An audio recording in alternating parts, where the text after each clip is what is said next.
Salmo de número 83. Nós temos um salmo aqui profético. É claro que ele tem tido pequenos cumprimentos em situações de guerra nas quais Israel tem se envolvido. São, na verdade, amostra de degustação em relação ao cumprimento final que ainda não aconteceu. Esse salmo vai ter o seu cumprimento, não sabemos se vai se cumprir agora, com essa guerra que está se dando entre Israel e o grupo Hamas, não sabemos. Mas esse salmo, ele é revelador. Tem algumas passagens aqui que se nos apresentam mais atual do que nós possamos imaginar. Imagine, existe no Estatuto do Hamas, bem como existe também como ideal da nação do Irã, riscar Israel do mapa das nações. Que, aliás, Hamas é patrocinado pelo Irã, e não só Hamas, bem como o Hezbollah, que atua no Líbano, e é um grupo que também está ameaçando pela parte norte de Israel, porque Hamas está atacando na parte sul. E Hezbollah é um grupo extremamente poderoso, é infinitamente mais poderoso do que o Hamas. Tem centenas e milhares de mísseis.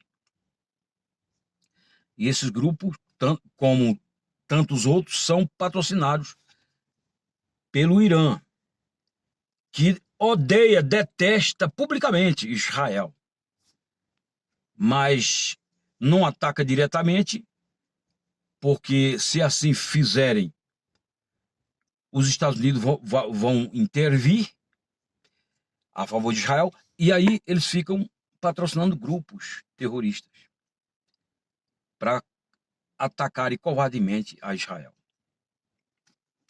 E esse salmo, ele diz o seguinte, do versículo 1 do Salmo 83, fala o seguinte: ó Deus, não te cales, não te emudeças, nem fiques inativo, ó Deus. Quer dizer, a impressão que esses que estão perdendo os seus entes queridos agora é esta, é como se Deus estivesse inativo, como se Deus não estivesse vendo, como se Deus não estivesse ouvindo. Isso acontece também com cada um de nós, dependendo da situação que nós tivermos que enfrentar.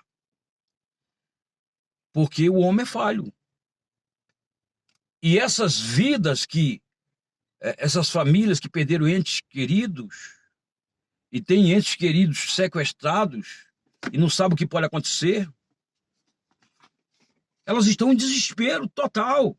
Em desespero, porque não tem quem socorra, a não ser Deus. E a impressão que elas têm é que Deus não está fazendo algo, absolutamente nada, mas Deus está fazendo. Mas essa é a impressão que nós temos na hora mais difíceis possíveis que nós podemos enfrentar. Versículo de número 2 a seguir. Os teus inimigos se alvoroçam e os que te odeiam levantam a cabeça. Tramam astutamente contra o teu povo e conspiram contra os teus protegidos. Dizem, vinde risquemo-los de entre as nações e não haja mais memória do nome de Israel. É isso que esses grupos terroristas pensam, apoiados pelo Islã, pelo Irã, porque o Irã pensa exatamente assim também. Quer riscar Israel do mapa, quer remover Israel da Palestina.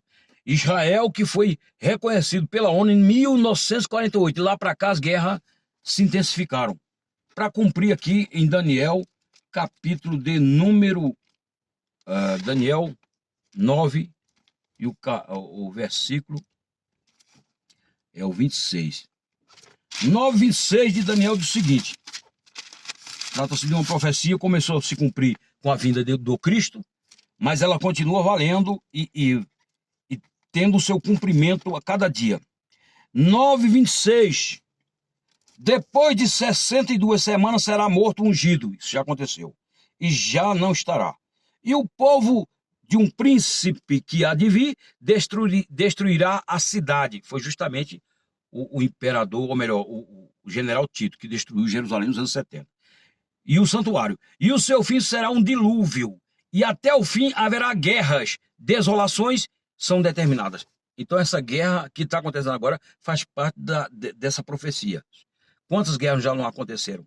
Desde os anos 70. Dos anos 70 foi aquela guerra em que o general Tito deixou um saldo de mais de 1 milhão de judeus mortos. E eles foram espalhados mundo afora, aquilo que os historiadores chamam de diáspora.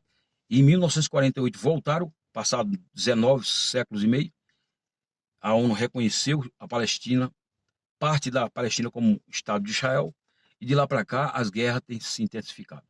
E essa é mais uma guerra cumprindo esta passagem.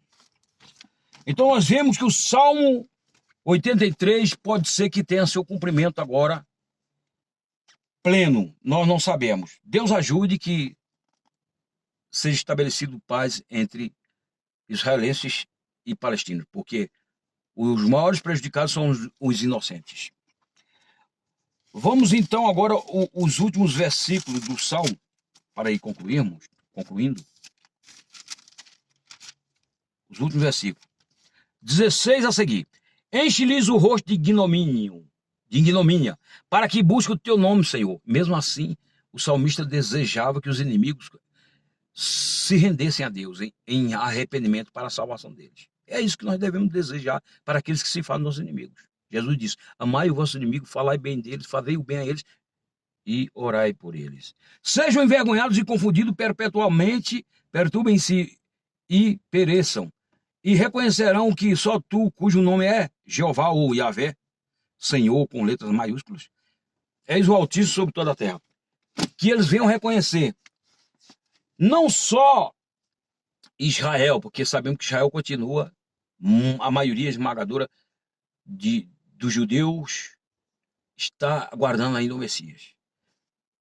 Que eles venham reconhecer que o Messias já veio.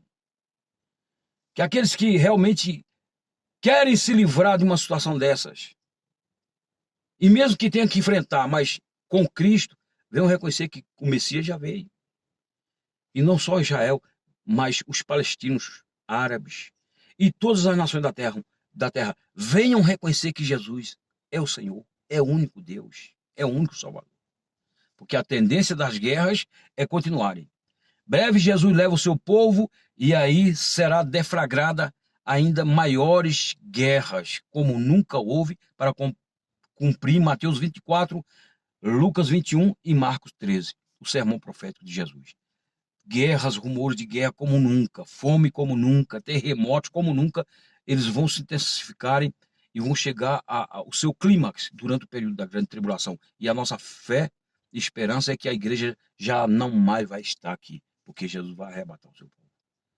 Deus tenha misericórdia de Israel, Deus tenha misericórdia dos palestinos, Deus tenha misericórdia das nações, e que as nações, em meio à dor, sofrimento, venham a ter um encontro com Jesus. E tendo encontro com Jesus, possam ser salvas as nações. Deus tenha misericórdia de nós. Amém.